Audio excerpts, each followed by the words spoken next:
சிறகடிக்க ஆசை சீரியல்ல இன்னைய எபிசோட்ல என்ன நடந்திருக்கு அப்படின்னு பார்த்தீங்கன்னா, இப்ப முத்துவும், மீனாவும் வீட்டுக்கு வந்து நம்ம சத்யா, ரேகா இவங்களோட கதைய சொல்ல ஆரம்பிக்கிறாங்க.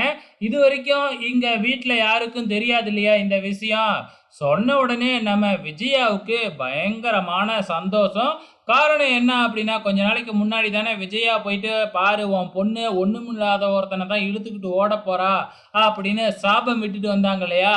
அது இப்ப பலிக்க போகுதே அப்படின்னு சொல்லி நம்ம விஜயா துள்ளி குதிச்சுக்கிட்டு, "உன் தம்பிக்கு நான் வாழ்த்து சொன்னேன்னு சொல்லிடு" அப்படின்னு நம்ம விஜயா நக்கல் அடிச்சுக்கிட்டு இருக்கிறாங்க சிந்தாமணிய. இந்த பக்கம் என்னடான்னா, நம்ம முத்துவும், மீனாவும் வந்து பார்த்தீங்கன்னா, ரூமுக்குள்ள இங்கிலீஷ் பேசி பிட்டு போட்டுக்கிட்டு இருக்கிறாங்க. ஸோ, இங்கிலீஷ் கிளாஸ் போறாங்க இல்லையா? ஸோ, அதனால இங்கிலீஷ் கத்துக்கிட்ட மாதிரி நமக்கு காமிக்கிறாங்களாம். இந்த பக்கம் நம்ம ஸ்ருதி மறுபடியும் ரோகிணிய பார்க்கறதுக்காக ரோகிணியோட வீட்டுக்கு போறாங்க.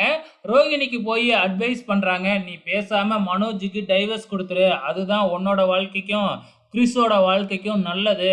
நான் அப்பவே உன்ன உண்மையெல்லாம் சொல்ல சொன்னேன்ல. அப்பயே உண்மைய சொல்லியிருந்தேன்னா, முத்து, மீனா, அண்ணாமலைலாம் உனக்கு சப்போர்ட்டா இருப்பாங்க. நீ இந்த அளவுக்கு பண்ணதுக்கப்புறம், கண்டிப்பா அந்த குடும்பத்துல உன்னைய சேர்த்துக்கவே மாட்டாங்க." அப்படின்னு அட்வைஸ் பண்ணிக்கிட்டு இருக்கிறாங்க. ஆனா, இந்த ரோகிணி கண்டிப்பா திருந்த போறது இல்ல. ஸோ, கடைசியா வந்து பார்த்தீங்கன்னா, சில பேரு வந்து முதலாளிய பார்க்க வந்திருக்கேன் அப்படின்னு சொல்லி நம்ம விஜயாவோட வீட்டுக்கு வராங்க. உடனே மனோஜ பார்க்கறதுக்கு தான் வந்திருக்கிறாங்க அப்படின்னு மனோஜ கூட்டிக்கிட்டு வந்து நிப்பாட்டுனா, "இவரு யாரு? நான் எங்க முதலாளிய பார்க்க தான் வந்திருக்கோம்" அப்படின்னு சொல்லி முத்துவ தான் பார்க்க வந்திருக்காங்க. ஸோ, முத்து தான் இப்போ ஒரு டிராவல்ஸ்‌க்கு ஓனர் ஆயிட்டார் இல்லையா?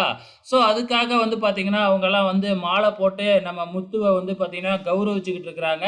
ஆக மொத்தத்தில நம்ம முத்துவும் ஒரு தொழிலதிபரா ஆயிட்டாரு.